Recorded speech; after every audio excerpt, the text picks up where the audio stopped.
किशन रेड्डी जी आए, उसमें श्री अधीर रंजन चौधरी जी से लेकर जसवीर सिंह जी तक 18 इस सदन के सम्मानीय सदस्यों ने अपने अपने विचार रखे हैं। कुछ लोगों ने पक्ष में रखे, कुछ लोगों ने विपक्ष में रखे, कुछ लोगों ने तथ्यात्मक रखे, कुछ लोगों ने राजनीतिक तरीके से रखे। और मैंने सबको करीब करीब ध्यान से सुना है। जो नहीं सुन पाया, इनकी नोट भी यहां बैठकर मैंने अफसरों से जो मुझे प्राप्त हुई, मेरे साथी एमओएस से प्राप्त हुई, उसको मैंने पढ़ा है। माननीय अध्यक्ष जी, मैं इस सदन के सभी सदस्यों को फिर से एक बार कहना चाहता हूं कि कृपया जम्मू कश्मीर की स्थिति को हम समझें। राजनीति करने के लिए ऐसा कोई बयान न दे जिससे जनता गुमराह हो जाए। माननीय अध्यक्ष जी, यहां कहा गया कि धारा 370 हटाने के वक्त जो वादे किए गए थे उसकी दिशा में क्या किया। मैं तो जरूर इसका जवाब दूंगा, मुझे मौका दे दिया आपने जवाब देने का। मगर भाई 17 महीने हुए धारा 370 हटे हुए, आप हमसे हिसाब मांग रहे हो। 70 साल आपने क्या करा, इसका हिसाब लेकर आए हो क्या किया 70 साल? और अगर 70 साल ढंग से चलाते तो हमसे हिसाब मांगने का समय ही ना आता। माननीय अध्यक्ष जी, उनको भी मालूम है कि धारा 370 हटने के बाद अभी तो वहां पर प्रशासन स्थिति को संभाल रहा था, इतने में कोविड लग गया। 1 साल लगभग सब कुछ बंद रहा है और हमसे हिसाब मांग रहे हैं। मुझे कोई आपत्ति नहीं, मैं हिसाब देता हूं, आना पाई का हिसाब देता हूं, एक एक काम का हिसाब देता हूं, एक एक बात का हिसाब देता हूं, मुझे उसमें कोई आपत्ति नहीं। परंतु मैं इतना कहना चाहता हूं माननीय अध्यक्ष जी, जिनको पीढ़ियों तक शासन करने का मौका दिया, वो जरा अपने गिरेबान में झांक कर देखे कि हम हिसाब मांगने के लायक है या नहीं। माननीय अध्यक्ष जी, धारा 370 को हटाने का मसला कोर्ट में है। मसूदी साहब हाई कोर्ट के जज रहे हैं, सुनने के लिए नहीं बैठे हैं, मगर मुझे रिकॉर्ड तो क्लियर करना ही पड़ेगा। उन्होंने कहा कि सुप्रीम कोर्ट में मामला लंबित है। मनीष तिवारी जी ने भी कहा, वो भी चले गए। आ गया, अच्छा हुआ, लंबित है। माननीय अध्यक्ष जी, उनको कोर्ट का प्रोसीजर मालूम है और ये मामला कोर्ट में लंबी बहस हुआ और बाद में 5 जजों की बेंच को सुपुर्द किया गया है। अगर इतनी अनकॉन्स्टिट्यूशनलिटी इसमें दिखाई पड़ती है तो सर्वोच्च अदालत को पूरा अधिकार था कानून पर रोक लगाने का, और वो रोक लगा दी थी। परंतु यहां पर कोई स्टे नहीं है। सर्वोच्च अदालत ने यह नहीं कहा है कि इस कानून का अमल नहीं हो सकता। उन्होंने उसको विचाराधीन रखा है। जब सर्वोच्च अदालत पूछेगी तब हम जरूर जाएंगे, जवाब देंगे और सर्वोच्च अदालत निर्णय करेगी। मगर कहीं पर भी एक कानूनी स्थिति नहीं है कि इसका अमल नहीं हो सकता। इसके कारण जम्मू और कश्मीर का पूरा विकास को हम रोक कर बैठ जाए, वहां पर डेवलपमेंट के कामों को हम रोक कर बैठ जाए। और मुझे कह रहे हैं माननीय सदस्य श्री तिवारी जी कि हम जाए और सुप्रीम कोर्ट को अर्जी दे कि इसको जल्दी सुनवाई करो। माननीय अध्यक्ष जी, मैं उनको कहना चाहता हूं कि हम तो सुप्रीम कोर्ट के सामने है ही, एक पक्ष लेकर कि इस देश में धारा 370 नहीं होनी चाहिए, इसलिए हमने हटाया। मगर आप तो सुप्रीम कोर्ट के सामने ही नहीं हो भाई, ना हा ना बीच का रास्ता लेकर चल रहे हो और दोनों ओर बोल रहे हो। ये तो आप भी कर सकते थे सुप्रीम कोर्ट में जाकर कि भाई जल्दी सुनवाई करो। ये भी आपको मालूम है कि सुप्रीम कोर्ट आजकल वर्चुअल सुनवाई करता है और जिसमें 70, 80, 100 वकील, एडवोकेट्स खड़े होंगे। पार्टियां इतनी होगी इसकी वर्चुअल सुनवाई संभव नहीं है, ये आपको भी मालूम है, इसलिए सुनवाई नहीं हुई।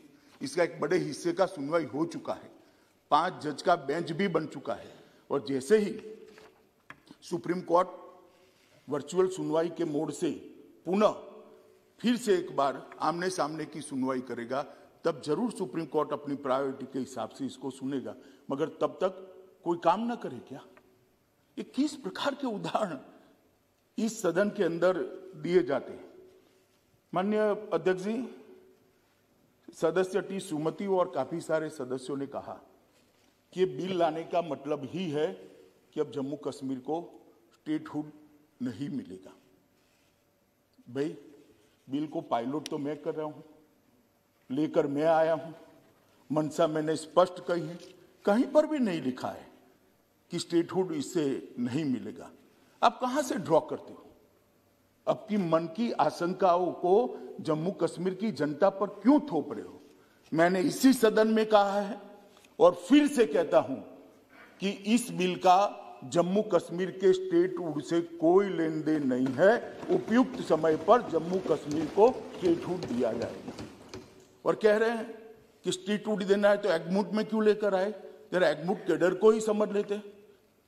क्या अरुणाचल राज्य नहीं है? क्या गोवा राज्य नहीं है? मिजोरम राज्य नहीं है? ये सारे राज्य ही है। जरा ध्यान से पढ़ लेते तो इतनी फजीहती न होती। ये सारे राज्य है और एग्मूट कैडर के अंडर में है। जहां पर विशेष प्रकार की भौगोलिक परिस्थिति होती है, एडमिनिस्ट्रेटिव परिस्थिति होती है, वहां पर अफसर भेजने पड़ते हैं और वो राज्य के विकास के लिए जाते हैं। जो अफसर एग्मूट कैडर के हैं वही मसूरी की जगह पे ट्रेनिंग लेकर आते हैं जो जम्मू कश्मीर कैडर के लोग पहले लिया करते थे। ये ऑल इंडिया कैडर है मान्यवर। और ओवैसी साहब इसका हिंदू मुस्लिम में विभाजन करते हैं। भाई, आपके मन में सब चीज हिंदू मुस्लिम है, मैं तो समझता हूं ओवैसी जी आपको, मगर आप देश के अफसरान को भी हिंदू मुस्लिम में डिवाइड कर दे। क्या कंसेप्ट है आपका? एक हिंदू अफसर मुस्लिम जनता की सेवा नहीं कर सकता? एक मुस्लिम अफसर हिंदू जनता की सेवा नहीं कर सकता? किस प्रकार के देश में हम आगे बढ़ने जा रहे हैं? अफसरों की संख्या हिंदू मुस्लिम में बांटेंगे और अपने आप को सेक्युलर कहते हैं। काहे का सेक्युलरिज्म? हिंदू मुस्लिम में अफसरों की संख्या बांटेंगे। इस तरह से तो मान्यवर कश्मीर के अंदर शांति नहीं होगी, ज्यादा चिंता होगी, ज्यादा उचाट होगी, संशय बढ़ेंगे। मेरा सभी से निवेदन है कि इस तरह से नहीं करना चाहिए।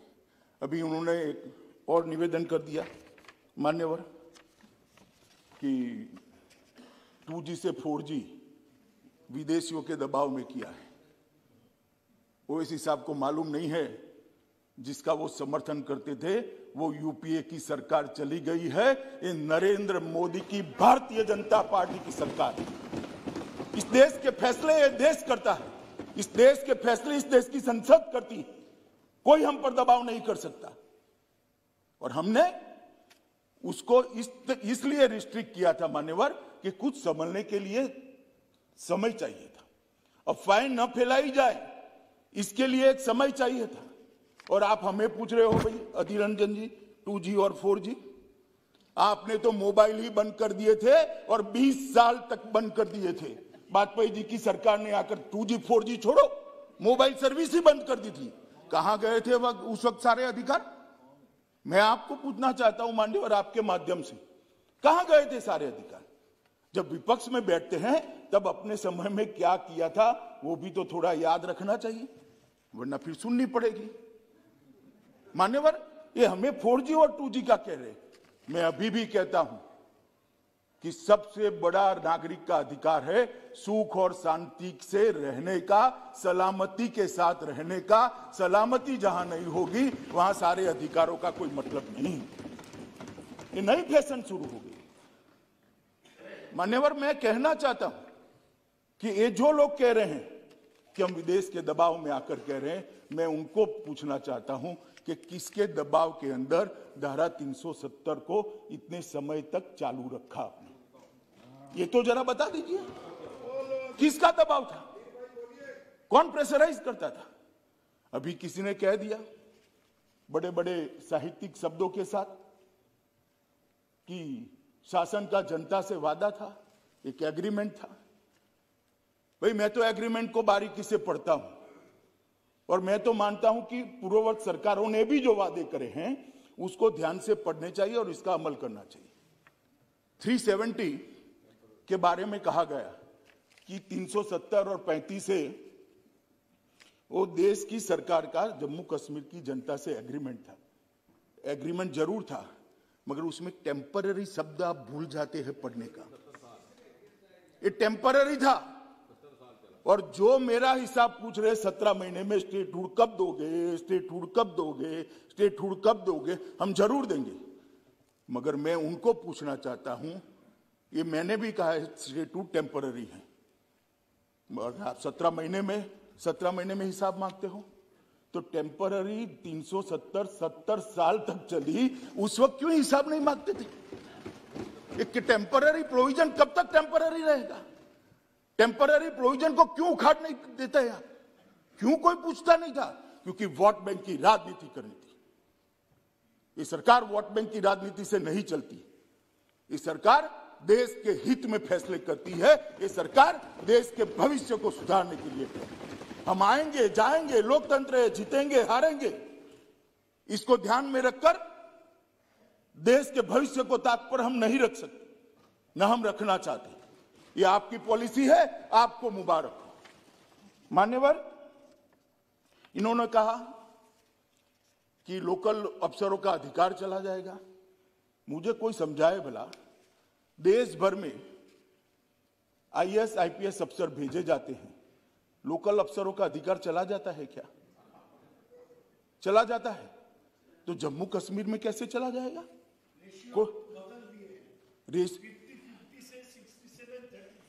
दादा आप ज्यादा पढ़ नहीं सकते, अब मैं समझ रहा हूं। देश भर में यही रेशियो है। आपके बंगाल में भी ये है। क्यों अलग रखना? कश्मीर देश का हिस्सा नहीं है। कश्मीर देश का हिस्सा नहीं है क्या? क्यों अलग रखना? और क्या कश्मीरी युवा को देश की ऑल इंडिया कैडर में आने का अधिकार नहीं है? अगर स्कूलों में पढ़ाते, स्कूल जला न दिए गए होते, मदरसों के अंदर बच्चों को जाने के लिए मजबूर न करते, तो कश्मीर के बच्चे भी आज आईएएस और आईपीएस अफसर बने होते। स्कूल किसके टाइम में जल गए? और मेरा हिसाब ले रहे हैं, मुझसे हिसाब मांग रहे हैं, कितने लोग मर गए, ये हो गया वो गया। मनीष भाई, कांग्रेस का शासन याद करो क्या होता था। हजारों लोग मारे जाते थे, सालों तक कर्फ्यू रहता था। और परिस्थिति का आंकड़ों के आधार पर जरा आकलन करो। मैं इसमें जाना नहीं चाहता, क्योंकि तू मैं होती है। कश्मीर में शांति बहुत बड़ी चीज है, और जो अशांति का समय था उसको मैं याद भी करना नहीं चाहता। भगवान करे कभी ऐसी अशांति वहां न हो, और नहीं होगी, क्योंकि अब हमारा शासन है। मान्यवर, मसूदी साहब कहते हैं कि 80% जगह पर डायरेक्ट रिक्रूट रखें। तो भाई डायरेक्ट रिक्रूट पर क्यों भरोसा नहीं? देश के हर राज्य की स्थिति है मान्यवर कि डायरेक्ट रिक्रूट अफसर होते हैं। इसका एक प्रो रेटा है, प्रमोशन होता है जब लोकल अफसरों का, तो वो भी जगह लेते हैं। और ये देश का, पूरे देश का एडमिनिस्ट्रेटिव इंफ्रास्ट्रक्चर इसी आधार पर बना है। अब जम्मू कश्मीर के अंदर चीप पॉपुलैरिटी के लिए ये कहना कि 80% अफसर बाहर के, कोई बाहर का नहीं है, सभी भारत माता की संतान है, इसी भारत में जन्मे हुए। बाहर का क्या होता है? ये नई पैटर्न और नई फैशन विकसित करिए। बाहर का है। दादा आपको नहीं कह रहा मैं, मान्यवर, एक गलत रास्ता है। इस रास्ते पर देश में भलाई नहीं होगी। मसूदी साहब कह रहे हैं कि आपने बोडोलैंड को ये दे दिया, मणिपुर को ये दे दिया, कश्मीर को क्यों नहीं? अरे मसूदी साहब, जरा सच बोला करिए। आप तो जज हो, सब कुछ पढ़ते हो। सभी अकॉर्ड निकाल कर दीजिए। किसी को अलग संविधान नहीं दिया है, किसी को अलग झंडा नहीं दिया है, किसी को धारा 370 नहीं दी है। और ये तो हमारा वादा था देश की जनता को 1950 से कि इस देश में दो विधान, दो निशान, दो प्रधान नहीं रहेंगे और आज मोदी जी के नेतृत्व में हमने इसको समाप्त कर दिया। मान्यवर, इन्होंने विकास की काफी सारी बातें करी और मैं भी करना चाहता हूं कि धारा 370 से क्या मिला इसका हिसाब वजीरे दाखला दे, गृह मंत्री दे। तो ठीक है भाई, आपने कहा है तो मैं दे ही देता हूं। सबसे पहला काम हमारी सरकार आने के बाद वहां पंचायती राज का पुनर्स्थापना हुआ है, शुरुआत हुआ है। पुनर्स्थापना शब्द ठीक नहीं है। जब इस देश का संविधान लिखा गया, संविधान लिखने के बाद डॉक्टर आंबेडकर ने जब संविधान का एडिटिंग का भी काम समाप्त हो गया, एक बहुत बड़ा स्टेटमेंट किया था साहब, इस देश के लोकतंत्र को, वो वाक्य को सुवर्ण अक्षर में मंडित कर डॉक्टर आंबेडकर के वाक्य को रखना चाहिए। उन्होंने कहा था, राजे अब रानी के पेट से पैदा नहीं होंगे, गरीब दलित पिछड़ों के वोट से पैदा होंगे। उन्होंने कहा था, राजे अब रानी के पेट से पैदा नहीं होंगे, दलित गरीब और पिछड़ों के वोट से पैदा होंगे, मगर कश्मीर में आज तक राजे रानी के पेट से ही पैदा होंगे। ये तीन परिवार के लोग ही शासन करते थे। तीन परिवार के लोग ही शासन करते थे और इसीलिए उनको धारा 370 शूट करती थी। मान्यवर, हमने पंचायत के चुनाव कराए, अभी डिस्ट्रिक्ट पंचायत के चुनाव हुए, लगभग 51.7% वोटिंग हुई, कहीं पर भी गोली नहीं चलानी पड़ी और मान्यवर शांतिपूर्ण मताधिकार का प्रयोग हुआ। कांग्रेस के शासन के चुनाव कैसे हुए थे मैं इसमें जाना नहीं चाहता, क्योंकि पुरानी बातों को याद नहीं करना चाहता, परंतु कोई आरोप नहीं कर सकता, हमारे विरोधी भी आरोप नहीं कर सकते कि चुनाव में घपला हुआ, इस चुनाव में अशांति हुई, इस चुनाव में अफसर का उपयोग किया गया। सबने भय रहित होकर शांतिपूर्ण तरीके से मतदान किया है और मान्यवर 51% मतदान पंचायत के चुनाव में हुआ है और जिन्होंने धारा 370 वापिस लाने के आधार पर चुनाव लड़ा था वो साफ हो गए, साफ। कश्मीर की जनता का मैंडेट भी उनके साथ नहीं रहा, चुनाव हारे हैं। मान्यवर, दिसंबर 2018 में नीचे के पंचायत के चुनाव किए, जिसमें 74% लोगों ने अपने वोट डाले, 74.1%। कश्मीर के इतिहास में इतना मतदान कभी नहीं हुआ मान्यवर। कुल 4,483 सरपंच निर्वाचित क्षेत्रों में से 3650 सरपंच निर्वाचित हुए, 35,029 क्षेत्रों से 33,000 पंच निर्वाचित हुए। अब वहां पर राजे रानी के पेट से नहीं जन्म लेंगे मान्यवर, वोट मत पत्रक से लेंगे। ये इसका सबसे बड़ा उदाहरण है। आज जो पंच बना है, जो सरपंच बना है, जो जिला पंचायत का सदस्य बना है, कल एमएलए बनेगा, किसी की कृपा की जरूरत नहीं है। जम्मू कश्मीर की आवाम उसको अपना नेता बना लेगी और नए नेता चुन कर आएंगे जो विकास में मानेंगे। मान्यवर, ये जो चुनाव हुए, इसके लिए मैं जम्मू कश्मीर की जनता, सभी वहां के सुरक्षा बल, चुनाव आयोग और जम्मू कश्मीर के एडमिनिस्ट्रेशन को हृदय से इस देश के गृह मंत्री के नाते बहुत बहुत बधाई देता हूं कि मोदी जी ने जो करने की इच्छा रखी थी उसको आप सब ने मिलकर पूरा किया है। और सिर्फ चुनाव कराकर हम नहीं रुके मान्यवर, उनको अधिकार दिया है, उनको बजट दिया है। पहले 5,000 रुपया भी सरकार से मांगना पड़ता था सरपंच को, ऐसी स्थिति थी। आज उनको हमने स्थिरता प्रदान की है, पंचायतों को सुदृढ़ किया है, वहां पर अफसर भेजे जा रहे हैं। 21 विषय पूरे के पूरे एडमिनिस्ट्रेशन के 21 विषयों को पंचायतों के हवाले कर दिया गया है और लगभग 1500 करोड़ रुपया सीधा उनके बैंक अकाउंट में डालकर जम्मू कश्मीर के गांवों का विकास का रास्ता प्रशस्त किया। मध्याह्न भोजन योजना उनको सौंपी गई, आंगनवाड़ी उनको सौंप दिए गए, आईसीडीएस पंचायतों को सौंप दिया गया और मनरेगा का काम का मॉनिटरिंग उनको सौंप दिया गया। और एक अभी जो निर्णय करा है एलजी साहब ने, जम्मू कश्मीर की सरकार ने खनन का अधिकार भी पंचायती राज संस्थानों को दे दिया, इसमें हिस्सा भी दे। देश में कहीं नहीं है। इससे वो आत्मनिर्भर होंगे, अपने गांव का विकास करेंगे। ये डिसेंट्रलाइजेशन जो किया है, नीचे तक सत्ता को परकोलेट करने का काम किया है, वो धारा 370 हटाने के कारण हुआ है। 70 साल तक नहीं हो सका था। माननीय महोदय, बीडीसी के अध्यक्ष तो डीएम के समकक्ष स्थान दिया गया है। उग्रवादी घटना में मारे गए किसी भी निर्वाचित सरपंच, पंच, बीडीसी अध्यक्ष के लिए 25 लाख रुपए की राशि की व्यवस्था की है और क्षमता संवर्धन के लिए उनकी ट्रेनिंग का भी प्रोग्राम कराए, क्योंकि काफी नए हैं लोग, वहां परंपरा ही नहीं थी, नई परंपरा स्थापित हो रही है।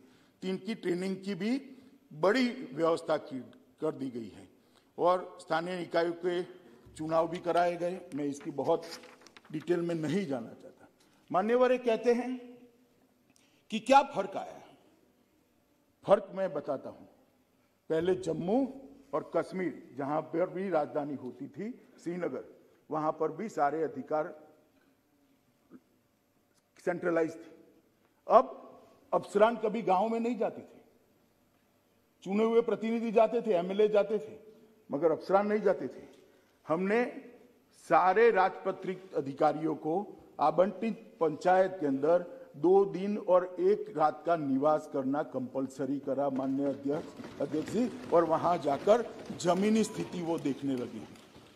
उनका उद्देश्य है, उनको काम दिया गया है, वहां विकास के काम जो अटके हैं, जो कमी है, जो कमियां हैं, उसकी लड़ी को जोड़ने का उनको काम दिया गया है। पंचायत को सशक्तिकरण करने का, और प्रत्यक्ष रूप से जो वहां 2 बार ये अभियान चला, उसमें से लगभग 20,000 छोटे मोटे काम आए हैं, जिसमें से 18,000 कामों को स्वीकृति दे दी गई। कहीं पुलिया बनानी थी, कहीं जोड़ता हुआ रोड बनाना था, कहीं तालाब के अंदर तालाब तो था मगर पानी जाने के रास्ते भर गए थे, कहीं तालाब को सफाई करने की व्यवस्था नहीं थी, कहीं कूड़ादान नहीं था, कहीं बिजली का खंभा था, तार चोरी कर गए थे। ऐसे 20,000 से ज्यादा काम ढूंढे गए और 18,000 कामों की स्वीकृति दे दी है और वो विकास के रास्ते पर आगे बढ़ गए। माननीय अध्यक्ष जी, 3 बार ये कार्यक्रम हुआ है और बड़ा सफल हुआ है।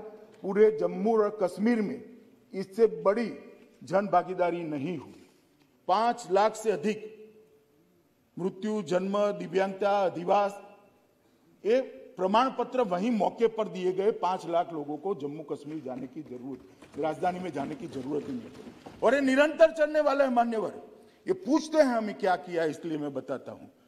50,000 परिवार को स्वास्थ्य बीमा के तहत कवर कर दिया गया है।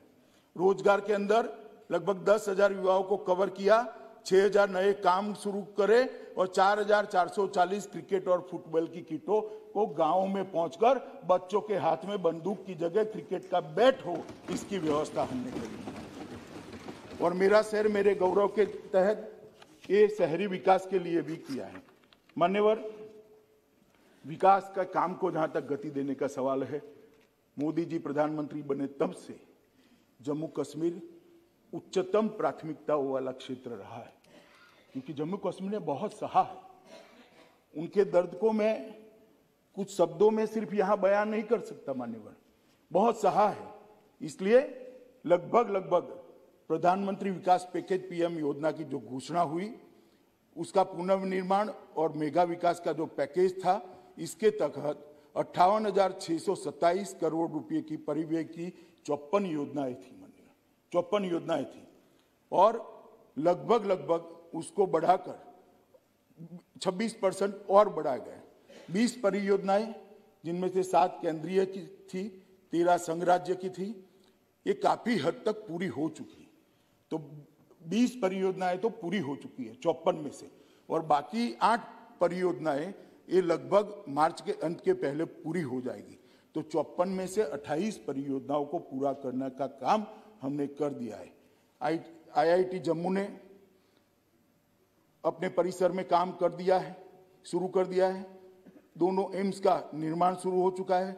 अर्ध रिंग रोड जम्मू को 2021 में हम पूरा कर देंगे। 8.45 किलोमीटर की बनिहाल सुरंग को इस साल खोलने की योजना है। और सबसे बड़ी बात है, पीयूष भाई यहाँ बैठे हैं, 2022 में हम रेलवे से कश्मीर को, घाटी को जोड़ने का काम भी समाप्त करेंगे। दादा 70 साल में जो नहीं हुआ वो अब हो रहा है, वो आपको मालूम होना चाहिए। चेनाब पुल 359 मीटर ऊंचा चेनाब नदी पर विश्व के सबसे ऊंचे रेल पुल का निर्माण किया गया, निर्माण चालू है, अगले साल पूरा हो जाएगा। शहरी परिवहन के लिए लगभग 10,599 करोड़ रुपए का डीपीआर तैयार कर दिया गया है। लाइट रेल ट्रांजिट सिस्टम को भी 4 वर्ष में हम पूरा करेंगे, जिसके जम्मू और कश्मीर में 2 कॉरिडोर होंगे। परियोजना के डीपीआर को अंतिम मूल आकार दे दी गया है। मान्यवर, बहुत बड़ी संभावनाएं हाइड्रो पावर की जम्मू कश्मीर के राज्य में थी, मगर उसका दोहन नहीं होता था क्योंकि एडमिनिस्ट्रेशन ही ठीक से नहीं चलता। आप जो कह रहे हैं ना, क्यों कर रहे हो, अफसर चाहिए वहां। हम जम्मू कश्मीर को मंथर गति से चलाना नहीं चाहते, जम्मू कश्मीर के विकास को द्रुत गति से चलाना चाहते हैं, इसीलिए अफसर चाहिए, इसीलिए अफसर भेजना चाहते हैं। प्रचुर जल संसाधन है मान्यवर वहां पर, प्रचुर, लगभग 14,867 मेगावाट की तराशी गई जल विद्युत की क्षमता है। उसमें से 70 साल में 3504 मेगावाट का दोहन किया गया है। मैं फिर से एक बार कहता हूं, 14,000 में से 3500, और अभी जो 17 महीने का हिसाब पूछते हैं उनको मैं बताना चाहता हूं, सिर्फ 17 महीने में 70 साल में 3504 और 17 महीने में 3490 मेगावाट का काम शुरू कर चुके हैं। एक बाजू आपकी 4 पीढ़ी ने जो काम किया है वो हमने 1.5 साल के अंदर काम किया है, 1.5 साल के अंदर। ये मालूम होना चाहिए। पिछले 2 वर्ष में लगभग 3000 मेगावाट की जो बंद पड़ी हुई परियोजनाएं थी, इसको भी चालू करने का काम किया है और 3300 मेगावाट की नई शुरू करेंगे। पाकाल दुल 1000 मेगावाट की है और कीरू 624 मेगावाट की है। सावलाकोट 1856 मेगावाट, दुलहस्ती दूसरा चरण 258 मेगावाट, उरी 1 दूसरा चरण 240 मेगावाट और छोटी बिजली पन बिजली योजनाएं लगभग 12 मेगावाट की है, जो 123 करोड़ की लागत से हुई। मान्यवर, मैं इतना डिटेल में जाना नहीं चाहता था, मगर मुझे उकसा कर हिसाब मांगा गया, मैं भी क्या करूं, इसलिए मैं डिटेल बताना चाहता हूं। सबके लिए बिजली बन तो जाएगी, पहुंचेगी कैसे? तो इसका डिस्ट्रीब्यूशन गांव तक होना चाहिए, इसका डिस्ट्रीब्यूशन बाद में घर तक होना चाहिए। इसलिए हमने सौभाग्य के तहत जम्मू कश्मीर के 100% लोगों को घर में बिजली पहुंचाने का लक्ष्य प्राप्त कर दिया है, कर चुके हैं मान्यवर। और 3,57,405 ऐसे लोग थे जिनको 70 साल से बिजली नहीं मिली थी, ये 17 महीने में बिजली देने का काम किया गया। ये हिसाब मांगते हैं मान्यवर में। इस वर्ष 36 किलोमीटर लंबी 33 केवी लाइन बिछाकर एलओसी पर स्थित केरन और मुंदियान गांवों को भी, जो अंतिम गांव थे, उसको भी बिजली से जोड़ने का काम हमने समाप्त कर दिया। पहले वहां डीजल जनरेटर से सिर्फ 3 घंटे बिजली सरकार की ओर से दी जाती थी, अब 24 घंटा बिजली पहुंचे, ऐसी व्यवस्था करी। मान्यवर, बिजली के साथ जीवन की महत्वपूर्ण एक जरूरियात है। ये 4G को मानते हैं, बहुत महत्वपूर्ण है। मैं मानता हूं जल बहुत महत्वपूर्ण है, जल जीवन के लिए बहुत महत्वपूर्ण है। कांग्रेस के हिसाब से 4G जीवन के लिए बहुत महत्वपूर्ण है, मगर हमारी मान्यता अपनी जगह स्थिर है। 4G भी जरूरी है, मगर जल अत्यंत जरूरी है। इसलिए सितंबर 22 तक सभी 18.16 लाख परिवारों को पाइप के द्वारा घर में पानी पहुंचाने की योजना समाप्त हो जाएगी। और जब मैं ये कह रहा हूं तब पूछेंगे, भाई आप तो 22 की बात कर रहे हो। अभी 4 जिलों में 100% घर में पानी पहुंचाने का काम हमने समाप्त कर चुके हैं और 22 तक बाकी के जिलों का काम हम करेंगे। इसके साथ विद्यालयों, आंगनवाड़ियों और शिक्षा संस्थानों को, अस्पतालों को भी हमने जोड़ने का काम किया। मान्यवर, हमने तय किया है कि 2021 के अंदर ही 5300 किलोमीटर की सड़कों का निर्माण होगा जिसमें 700 किलोमीटर कश्मीर में और 4600 किलोमीटर जम्मू में। और हर गांव को 2022 आजादी के 75 साल तक सड़क से जोड़ने का काम भी हम जम्मू कश्मीर में पूरा कर देंगे। इसका बजटरी प्रोविजन भी होगा। माननीय अध्यक्ष जी, ये हमेशा 370 35 से ऐसे झुनझुने पकड़ाते थे, ना बिजली की बात करते थे, ना पानी की बात करते थे, ना नौकरियों की बात करते थे, ना स्वास्थ्य की बात करते थे। जम्मू कश्मीर के दुर्गम क्षेत्रों के अंदर जो लोग बसते हैं, इनकी स्वास्थ्य की चिंता क्या की है 3 परिवारों ने? मैं पूछना चाहता हूं, 70 साल तक आपने शासन किया, जम्मू कश्मीर के अवाम के स्वास्थ्य के लिए आपने क्या किया? लेकर आइए हिसाब और हमारे एमपीओ के साथ चर्चा करिए। मान्यवर, मैं सदन को गौरव के साथ बताना चाहता हूं कि ये नरेंद्र मोदी सरकार में, नरेंद्र मोदी सरकार के कालखंड में और 17 महीनों में, जो 17 महीने बोलते हैं, इसमें हमने जम्मू कश्मीर के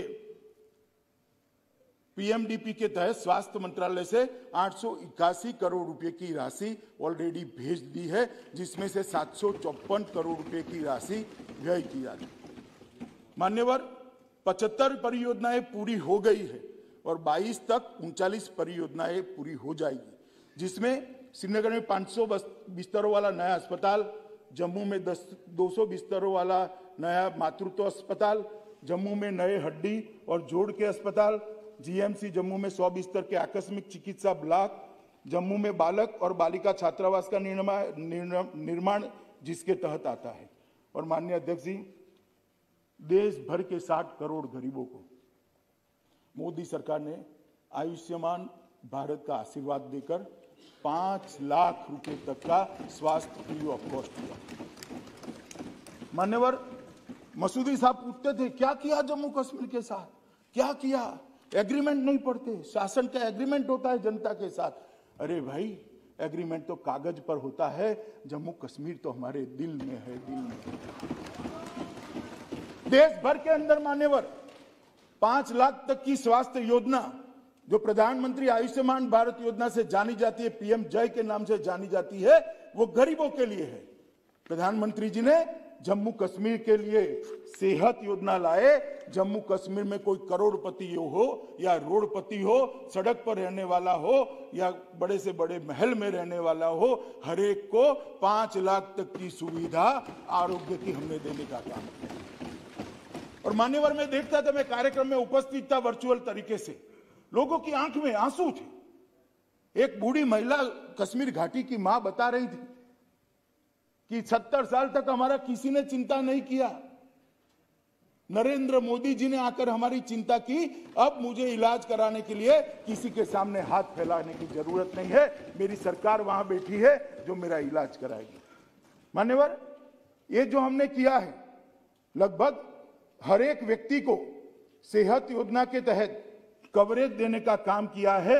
और मैं मानता हूं जम्मू कश्मीर बहुत कम राज्यों में से एक राज्य है जिसका हर एक व्यक्ति स्वास्थ्य योजना के तहत कवर किया गया है। मान्यवर, कोविड के खिलाफ लड़ाई भी इसी समय में हम लड़े, जो 17 महीने का हिसाब मांगा जाता है, इसी के तहत लड़े। और सबसे अच्छा कोविड प्रबंधन एलजी के नेतृत्व में जम्मू कश्मीर सरकार ने किया। टीकाकरण का काम भी बहुत स्मूथ तरीके से घाटी और जम्मू दोनों तरफ चल रहा है। मान्यवर, एम्स की स्थापना की है, 2 एम्स बनाने का काम किया है और लगभग 2000 करोड़ रुपया एक एम्स का, 4000 करोड़ रुपया एम्स के लिए भारत सरकार ने यहां भेजा है। इसकी शुरुआत हो गई है। नए मेडिकल कॉलेज की स्थापना, 7 नए मेडिकल कॉलेज, 70 साल में 3 थे, 17 महीने में 7, अनंतनाग, बारामूला, रजौरी, डोडा, कठवाड़ा, हंदवाड़ा और उधमपुर, ये 7 नए मेडिकल कॉलेज की शुरुआत हुआ है। और 5 मेडिकल, उसमें से 5 का एक टेम्परेरी परिसर के अंदर शिफ्ट व्यवस्था के आधार पर बच्चों को पढ़ाने का कामकाज भी हमने शुरू कर दिया है। राह नहीं देखिए, इसको सिविल अस्पताल के, और 22-23 में और 2 मेडिकल कॉलेज भी हम चालू कर देंगे। लगभग हम 1100 बच्चे जम्मू कश्मीर के डॉक्टर बनकर जम्मू कश्मीर के गरीब की सेवा करें, इस तरह की व्यवस्था। आप हमें पूछ रहे हो हमने क्या किया? कभी इतनी संवेदना के साथ किया था? 370 का झुनझुना दिखाकर शासन करते रहे तीन परिवार मान्यवर। कितने सालों तक शासन किया? जो असुविधाएं थी, जो कष्ट था, जो दुख था, उसको एड्रेस करने का इन्होंने कभी काम नहीं किया। माननीय अध्यक्ष जी, एक बीएससी नर्सिंग कॉलेज भी हम वहां चालू कर गए हैं, इसका मंजूरी दे दी है, और 5 नए नर्सिंग कॉलेज को हम वहां स्थापना करने का प्लान रखे हैं। कि राज्य कैंसर संस्थान भी हमने शुरू किया है, एक श्रीनगर में और दूसरा जीएमसी जम्मू में। और मान्यवर राज्य सरकार, केंद्र सरकार ने लगभग अलग अलग 115 योजनाएं नरेंद्र मोदी जी के शासन में आने के बाद इस देश के दलित, गरीब, पिछड़े, आदिवासी, इनके लिए बनाई थी, मगर उसका वहां पर इम्प्लीमेंटेशन नहीं होता था। जब से राष्ट्रपति शासन लगा, तब से लगभग हर घर को बिजली देने का काम पूरा हो गया है। 3,57,405 लाभार्थियों को कवर दे दिया गया है। पीएम उज्ज्वला योजना के तहत 12,60,685 माताओं को गैस का सिलेंडर देने का काम हमने समाप्त कर दिया। उजाला योजना के तहत 79.54 लाख लाभार्थियों को घर में उजाला करने का काम किया है। स्वच्छ भारत मिशन के तहत 100% घरों को आज मुक्त कर दिया गया, ओडीएफ डिक्लेयर कर दिया गया। माननीय 100% स्वच्छ भारत अभियान का 100% इंप्लीमेंट हुआ है। एकीकृत सामाजिक सुरक्षा, इसके लगभग 8 लाख लाभार्थी, पहले 16 थे, अब 8 लाख हैं। एलपीजीडीबीटी बजट लगभग 31.77 लाख लाभार्थी हैं।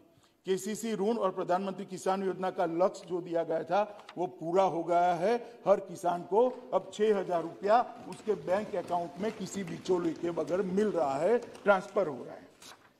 इसके अतिरिक्त 2019-20 में जो छात्रवृत्ति थी, इसका कवरेज इस 17 महीनों में 3 गुना कर दिया है। 8 लाख छात्रों को डीबीटी के माध्यम से प्री और पोस्ट छात्रवृत्ति मिल रही है।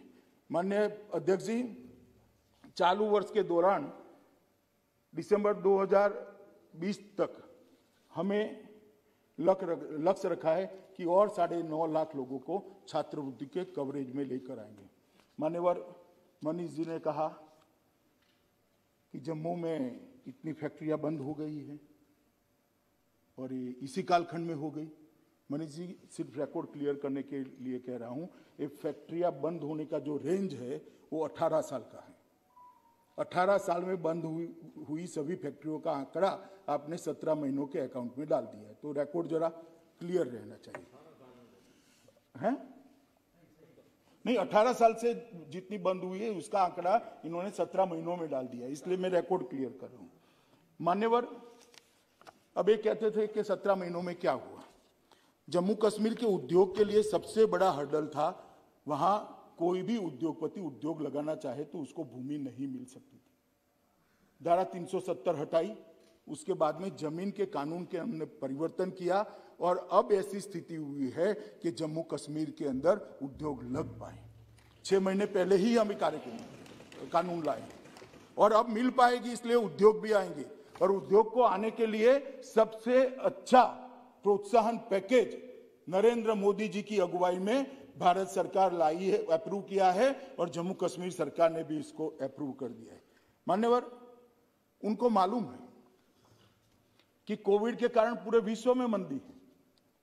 मनीष जी पंजाब से आते, जरा पंजाब के आंकड़े लेकर आ जाए। यहां पर आपकी सरकार है, राजस्थान के लिए आंकड़े लेकर आ जाओ, छत्तीसगढ़ के आंकड़े लेकर आ जाओ। ये सबसे जम्मू कश्मीर के अच्छे हैं जहां तक मंदी की बात है। मगर मान्यवर, ये मंदी की बात कर रहे हैं, मंदी के लिए पूछ रहे हैं। पहले तो इंडस्ट्री लगती नहीं थी, बाद में मैं आता हूं उस पर। आपके शासन में 12 साल तक पूरे स्कूल बंद रहे, पूरा स्कूल, लाखों बच्चों का भविष्य अंधकार में कर दिया, और अब आज हमसे हिसाब मांग रहे हो भैया। तनिक ढंग से तो सोचो कि हिसाब मांगना चाहिए नहीं मांगना चाहिए। मान्यवर, ये 4G की रोते हैं। आपने तो मोबाइल ही बंद कर दिए थे।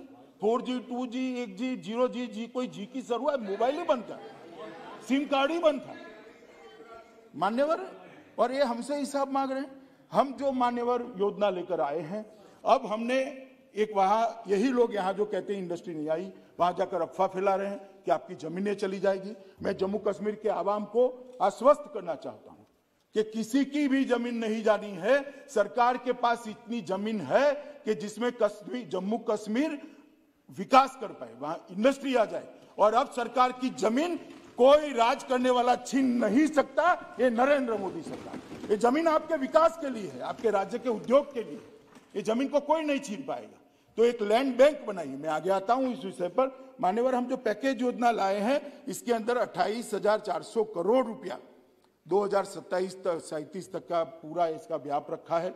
लगभग 4.5 लाख से अधिक लोगों को इससे रोजगारी मिलेगी और तीनों प्रकार की हम इसमें सहायता देने वाले हैं।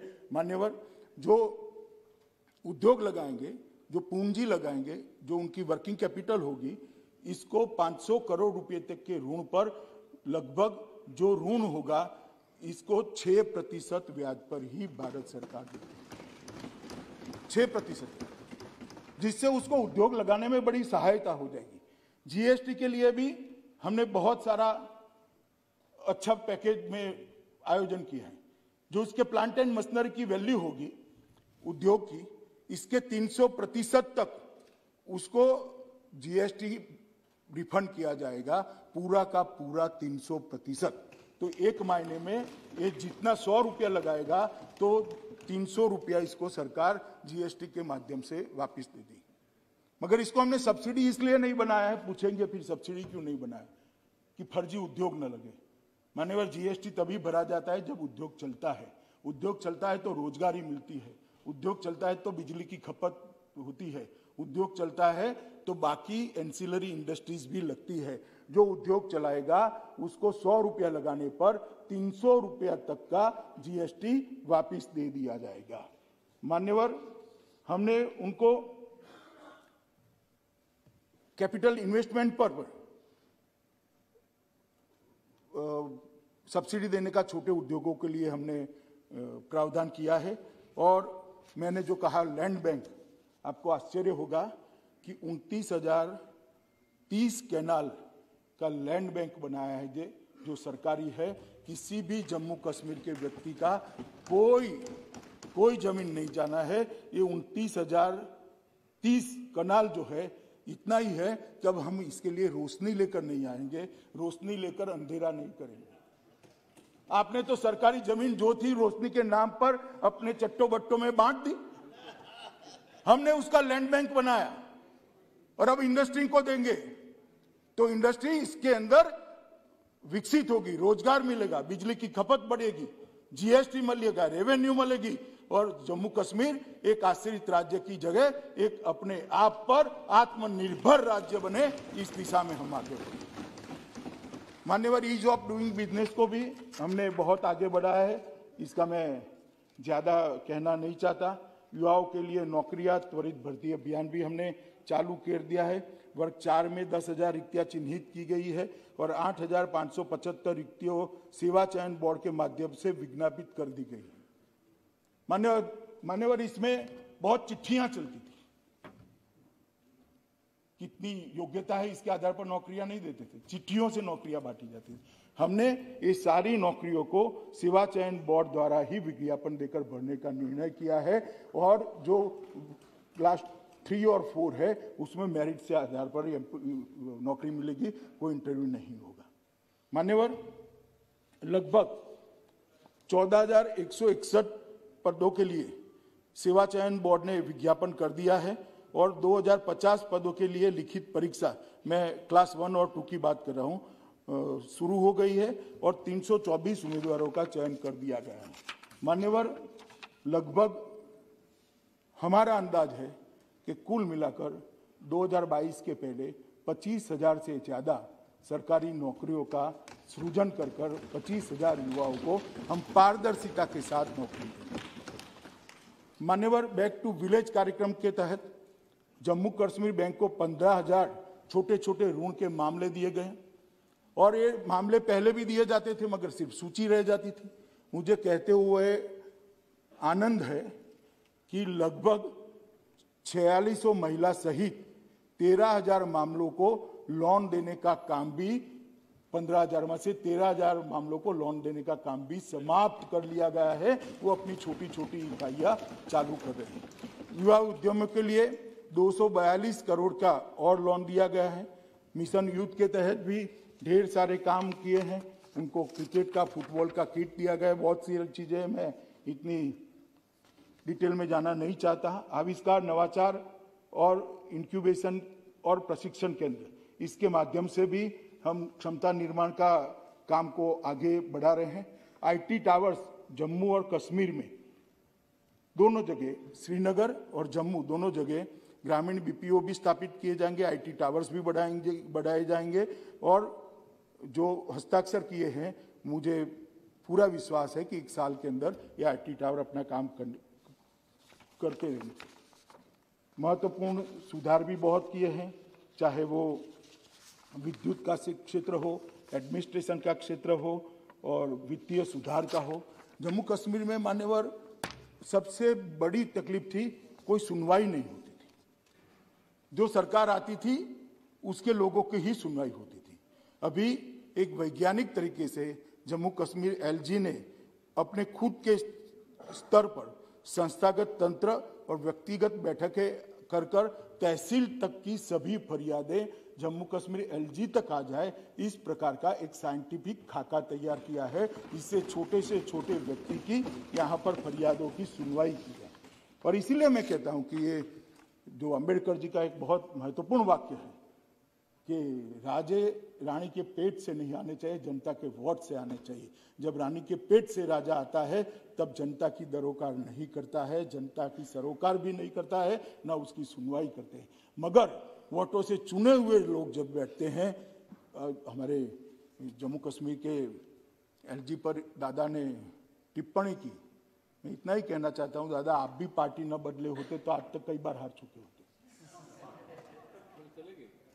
लोकतंत्र में हार जीत होती रहती है, इसीलिए जीते हैं। मान्यवर, एक अधिवास प्रमाण पत्र, डोमिसाइल सर्टिफिकेट, इसके लिए भी बहुत बड़ा हो हल्ला हुआ था। आपकी नागरिकता चली जाएगी, बहुत सारे लोग बाहर से घुस जाएंगे, हो जाएगा, फला हो जाएगा, ठिकाना हो जाएगा। मैं कहता हूं अब तक 30.44 लाख परिवार को प्रमाण पत्र, व्यक्ति और परिवारों को प्रमाण पत्र दे दिया गया है। कहीं से कोई कंप्लेन नहीं है, ना कोई लाइन लगी है, ना मान्यवर नया भूमि कानून लाए तो उसमें भी था आपकी जमीन चली जाएगी, ये चली जाएगी, वो चली जाएगी। कोई ला दे, मुझे बता दे कि इसकी जमीन चली गई। ये बिहार में भूमि कानून नहीं है तो कोई बंगाल से आकर बिहार की जमीन ले लेगा। मैं गुजरात से आता हूं, गुजरात में कोई भूमि कानून नहीं तो महाराष्ट्र से आकर कोई गुजरात की जमीन खा जाएगा। कैसे ऐसा होगा? ऐसा नहीं होता है। कोई आदमी अपना घर छोड़ने को तैयार नहीं है। कुछ नहीं हुआ। आज इंडस्ट्री को आने का बहुत अच्छा वातावरण ये नए भूमि कानून के कारण हुआ है, जिसका जम्मू कश्मीर की जनता ने भी स्वागत किया है। और मान्यवर, मैं विशेष उल्लेख करना चाहता हूं पाकिस्तान से आए हुए रेफ्यूजी, पश्चिम पाकिस्तान के, पाकिस्तान अधिकृत कश्मीर से आए हुए रेफ्यूजी और 2642 वाल्मीकि परिवार के परिवार, 792 गोरखा परिवार और 43 अन्य परिवार, उनको भी डोमिसाइल सर्टिफिकेट देकर उनके 7 सालों से जो अन्याय होता है उसको हमने समाप्त किया। जो ह्यूमन राइट की बात करते हैं, ये दुनिया भर के अच्छे लोगों के बोले हुए कोट अनकोट यहाँ पर कोट करते हैं। कोट अनकोट तो बहुत अच्छे हैं क्योंकि किसी महान व्यक्ति ने बोले हैं, वो उनका है कोट अनकोट। मगर जब आप पैर में पहनने वाला गहना कानों में पहन देते हो तो अच्छा नहीं लगता है। जो कोट अनकोट आप बोले गए हैं मान्यवर, वो सुसंगत हमारे शासन के लिए नहीं है। अन्याय के, मानव अधिकार के लिए जितनी भी सारे बातें होती है, हमारे शासन के लिए नहीं है। ये 3 परिवारों ने जो शासन किया, उन्होंने मानव अधिकार का उल्लंघन किया।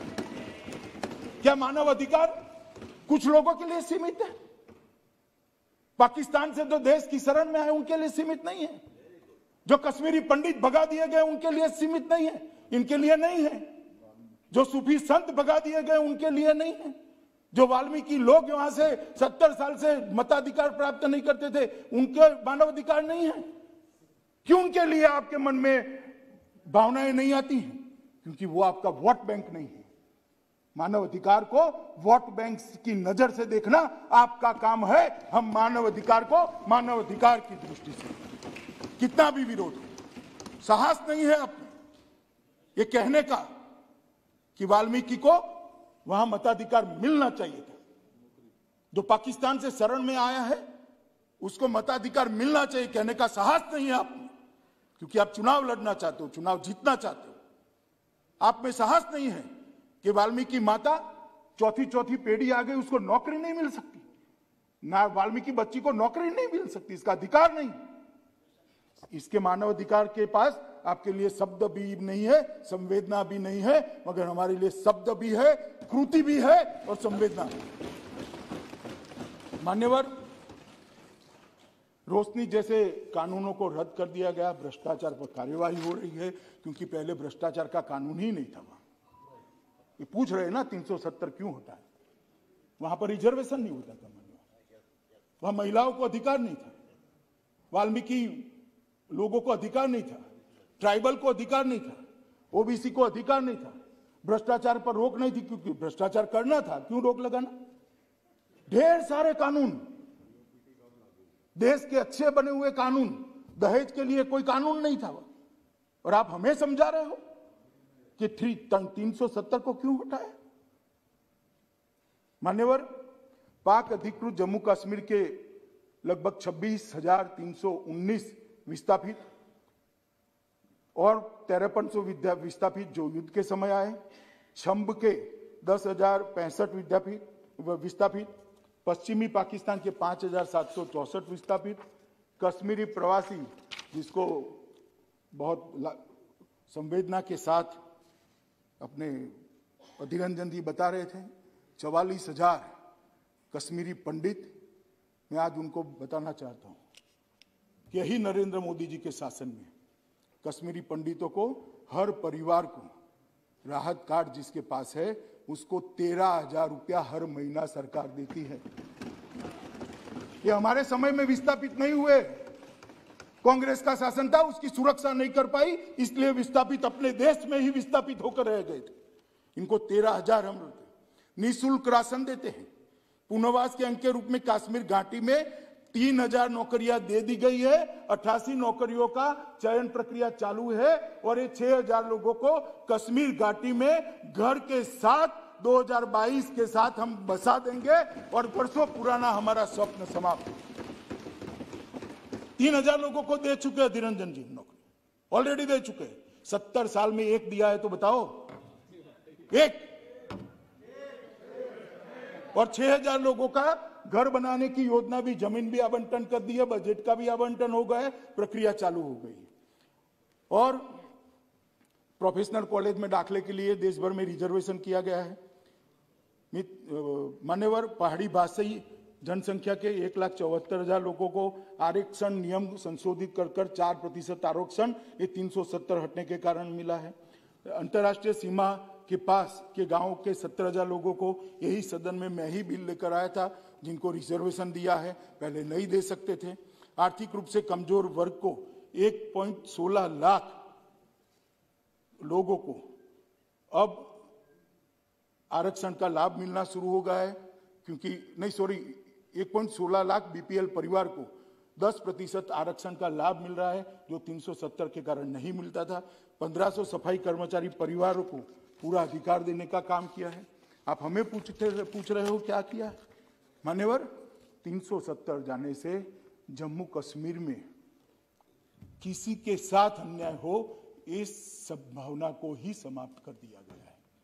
मान्यवर, शिक्षा, प्रशिक्षण और करियर के लिए भी ढेर सारे काम किए गए हैं। मान्यवर, संवैधानिक और कानूनी मामलों में भी, जहां तक लद्दाख का सवाल है, मेरे युवा साथी नांगम्याल यहाँ है, मैं इतना कहना चाहता हूं, 2014-15 से 19 तक 4164 करोड़ रुपया की धनराशि जम्मू कश्मीर सरकार के थ्रू लद्दाख में गई थी। हम कितना भेजे उसका महत्व ही नहीं था, वो लद्दाख पहुंचती ही नहीं थी।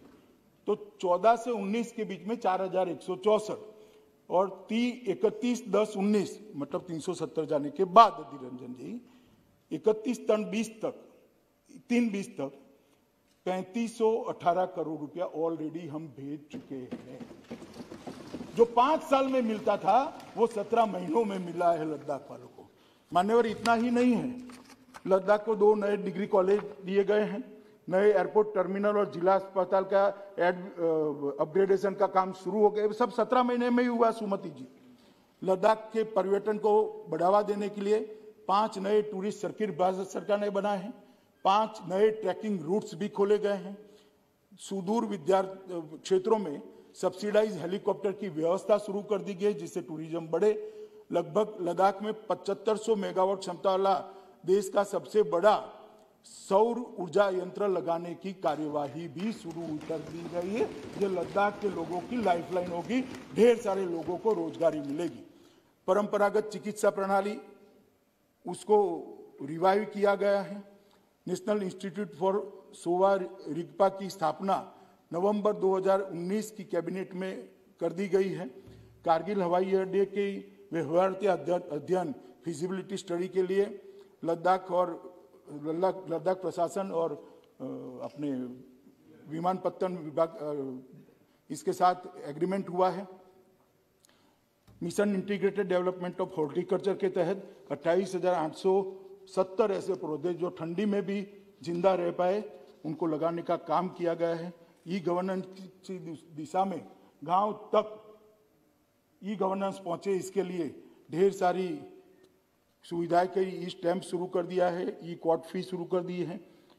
माननीय प्रधानमंत्री जी ने लद्दाख में एक सेंट्रल यूनिवर्सिटी का भी अनुमोदन कर दिया गया है। माननीय अध्यक्ष जी, विकास पैकेज के तहत जो 80,000 करोड़ रुपया था उसमें इसका उचित हिस्सा भी लद्दाख को दिया गया है। और सभी राज्यों के जैसे यहाँ पर गुजरात भवन होता है, यूपी भवन होता है, बिहार सदन होता है, लद्दाख को भी 70 साल के बाद अपना भवन और सदन यहाँ पर मिला।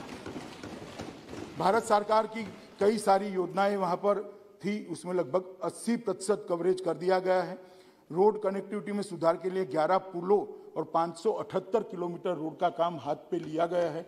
जो जिला टनल का काम शुरू कर दिया गया है। रिमोट एरिया में टेली कनेक्टिविटी के सुधार के लिए 80 सेट फोन और 124 वास्ट स्थापित किए गए हैं। पावर इंफ्रास्ट्रक्चर के लिए कारगिल में लेह में 500 केडब्ल्यू के मिनी हाइड्रो प्रोजेक्ट स्थापित किए गए। 11 केवी की और 66.25 केएम और 42 केएम एलटी लाइन बिछाई गई है। 3 गर्ल्स हॉस्टल बनाए गए हैं। 20 बेडेड अस्पताल कारगिल के अंदर बनाया गया है। ट्रेजरी सिस्टम की जगह पीएमएफएस लागू किया है जिससे अनुकूलता हो। लेह में 1000 एमटी का कोल्ड स्टोरेज बनाने का काम पूरा कर दिया गया है जिससे इतने ठंडी वाले प्रदेश में उनको कोई कठिनाई का सामना न पड़े। पश्मीना गुड्स की संख्या में लगभग ये 17 महीने में 8% वृद्धि दर्ज की है, जो रिकॉर्ड है, आज तक कभी नहीं बढ़ा गया। लद्दाख के पिछले क्षेत्र के लिए विकास पैकेज लगभग 50,000 करोड़ का पैकेज प्रधानमंत्री जी तय कर रहे हैं जो आने वाले दिनों में लद्दाख को मिलने वाला है। मान्यवर, ये कह रहे हैं कि धारा 370 हटाने के बाद क्या किया। मुझे इतना ही है कि आप धारा 370 को राजनीतिक रूप से बोलने की बजाय ये सारी चीजें जम्मू कश्मीर यूटी और लद्दाख यूटी के साइट पर सारी डिटेल थी। अगर किसी ने स्टडी कर पढ़ा होता तो शायद अब तक बिल पारित भी हो गया होता। ये पूछते नहीं ना मैं जवाब देता, इन्होंने पूछा इसलिए मुझे जवाब देना पड़ा मान्यवर। मगर मेरा इतना ही कहना है अभी भी कि जम्मू कश्मीर और लद्दाख को राजनीति का हिस्सा हम न बनाएं। बहुत सारी चीजें राजनीतिक करने के लिए आ जाइए राजनीतिक मैदान में, 2-2 हाथ कर लीजिए, कोई नहीं डरता है जी, कोई नहीं डरता है। मगर ये देश का संवेदनशील हिस्सा है, उनको कई बार घाव लगे हैं, शंकाएं कुशंकाएं उनके मन में पड़ी है, उस पर मरहम लगाना इस सदन का काम है। उसको खुरेदना हमारा काम नहीं है। छोटी सी राजनीतिक इच्छा पूर्ति के लिए हम कश्मीर को इस दृष्टि से न देखें। मान्यवर, इस सब ने कहा कि प्रधानमंत्री जी ने वादा किया था, गृह मंत्री ने वादा किया था कि पूर्ण राज्य का स्टेटस वापस मिलेगा। मैं फिर से जम्मू कश्मीर के लोगों को वादा करना चाहता हूं, निश्चित मिलेगा। आपका विकास जो अटक गया है, ये 3 परिवारों ने जो विकास को रोक कर रखा है, उसको पटरी पर चढ़ाकर जैसे ही उचित परिस्थिति होगी जरूर जम्मू कश्मीर को पूर्ण राज्य का स्टेटस वापस देंगे। इसका इस बिल से कोई लेन देन नहीं है।